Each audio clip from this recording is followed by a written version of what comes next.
Let me show you how Muhammad treated his own companions. Did you know Muhammad cursed and insulted his own companions? He cursed and insulted his own companions and he justified it. This is the chapter subheading. Chapter 23. He upon whom Allah's apostle invoked curse, whereas he in fact did not deserve it, it would be a source of reward and mercy for him. I don't think you understood what that means. What that means is, if Muhammad cursed a companion who didn't deserve it, Allah would take Muhammad's curse and turn into a blessing. So Muhammad excused himself from lashing out in outbursts of rage, showing he didn't have any better control than I did, by saying, hey, don't worry about it. If I insult you and I curse you and I belittle you, Allah will turn into a blessing. You understand that? I'm going to read to you. He would insult his companions, curse his companions. He would have outbursts of rage where he'd insult his companions. And Aisha wondered, what are you doing? Don't worry about it, Aisha. I made a deal with my God. Here's the deal. Any person I curse or insult and belittle who doesn't deserve it, Allah will turn into a blessing. Gee, what a wonderful deal. What a wonderful deal. I'm going to now make a deal with God. I'm going to insult every one of you. I'm going to belittle every one of you. I'm going to curse every one of you. But don't worry about it, especially you sisters. I'm going to insult you sisters, but it's okay because I made a deal with God. Every time I insult, curse you, you're going to be blessed. That's the deal. And God said, okay, Muhammad, I accept your deal. It's okay, my prophet. Insult people, curse them, belittle them, make them cry. Don't worry. I'm going to bless them every time you do. Deal? Deal. All right. That's my Allah for you, my homie from Jannah. Here, let me read it so you don't think I'm lying. Aisha reported 2 persons visited Allah's messenger, and both of them talked about a thing of which I am not aware, but that annoyed him, and he invoked curse upon both of them and hurled malediction. Malediction means he's cursing them and insulting them. And when they went out, I said, Allah's messenger, the good would reach everyone, but it would not reach these 2. You're the messenger of God. You cursed them. That's it. You've damned them to hell, basically. That's what she's saying. Look at Muhammad's response. He said, why so? I said, because you have invoked curse and hurled malediction upon both of them. He said, don't you know that I've made a condition with my Lord saying thus, O Allah, I'm a human being, and that for a Muslim upon whom I invoke curse or hurl malediction, make it a source of purity and reward. Sahih Muslim, book 32, number 6285. Hurl malediction, insult people, belittle them, curse them, wish hell on them, wish Allah's destruction on them. But hey, you're actually blessing them, Muhammad.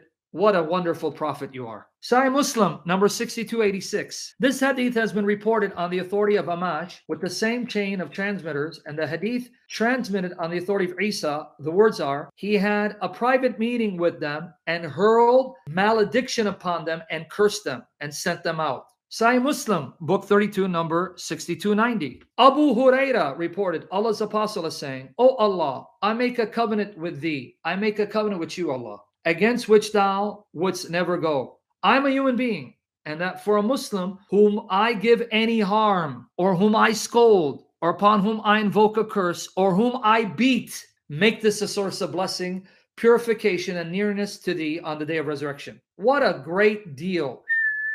Man, like CP says, man, Abdul, potato. And thus for a Muslim whom I give any harm, or whom I scold, or upon whom I invoke a curse, or whom I beat, make this a source of blessing, purification, and nearness to thee on the day of resurrection. And where did I get this from? Sahih Muslim, book 32, number 6290. It's going to get much worse. You're going to hate this man. Watch what he did to an orphan girl. An orphan girl, he broke her heart and made her cry. You know why? He wished that she would die young and not live to be old. He cursed her, saying, may you not live out your years. May you not advance in years. I'm going to read it to you. Sahih Muslim, book 32, number 6293. Salim, the freed slave of Nasriyin, I need glasses, guys, said, I heard Abu Huraira saying that he heard Allah's messenger as saying, oh Allah, Muhammad is a human being. I lose my temper, just as human beings lose temper. And I have held a covenant with thee, which thou wouldst not break, for a believer whom I give any trouble, for a believer whom I trouble, or invoke, curse, or beat, make that an expiation. In other words, make my beating them, or insulting them, or cursing them, or humiliating them, a means of expiating their sins, atoning for their sins, of his sins, and a source of his nearness to thee on the day of resurrection. What a great bargain, man. So notice how impotent and weak Allah is. Allah could not give Muhammad the power of self-control. Allah could not empower Muhammad to control his filthy heart, his wicked, demonic, Satan-filled heart and foul mouth, give him control over that. So Allah actually gave him a license to carry out his lusts, his adultery, his insult, because all that evil Muhammad does, Allah would take that and bless the people to whom Allah invokes evil. You see what a wicked, impotent, filthy God Allah is? That Allah gives into Muhammad's imperfections, lusts, and anger, and outrage and outbursts, gives into that and justifies it and gives him the license to do it anytime he wants. Well, I saved the worst for last. I saved the worst for last. You think that's bad? Watch this. Sahih Muslim, book 32, number 6297. He made a young orphan girl cry because he wished that she would die young. So you can read it for yourself. It's all in my article. Anas bin Malik reported that there was an orphan girl. Now notice, she's an orphan girl.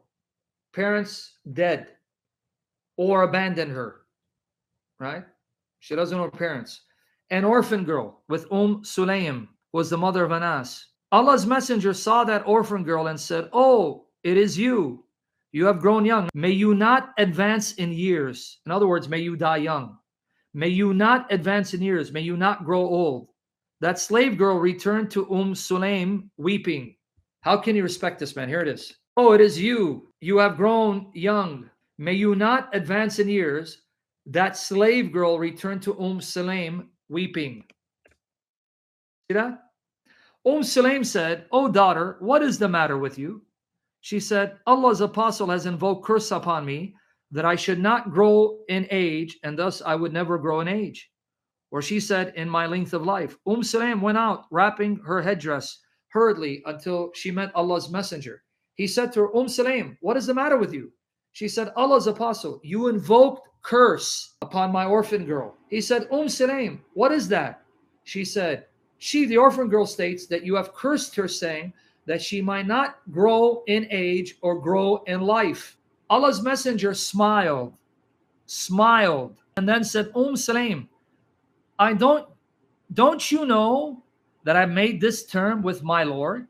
And the term with my Lord is that I said to him, I'm a human being and I am pleased just as a human being is pleased, and I lose temper just as a human being loses temper.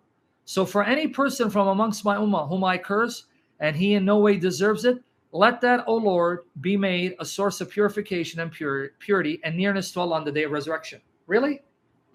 That's how you justify it? You smile and you laugh? You broke this young girl's heart? An orphan girl who's already heartbroken because either her parents abandoned her or they died, who's being raised by a woman other than her mother, who can't be adopted because Muhammad destroyed adoption because he lusted for his adopted son's wife and then abolished adoption to save face.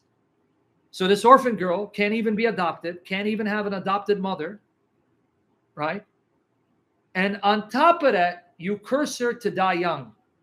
And then you make her cry and break her heart, but then you justify it saying, don't worry, that's going to be a blessing for her. What's the real reason he won't debate me, guys?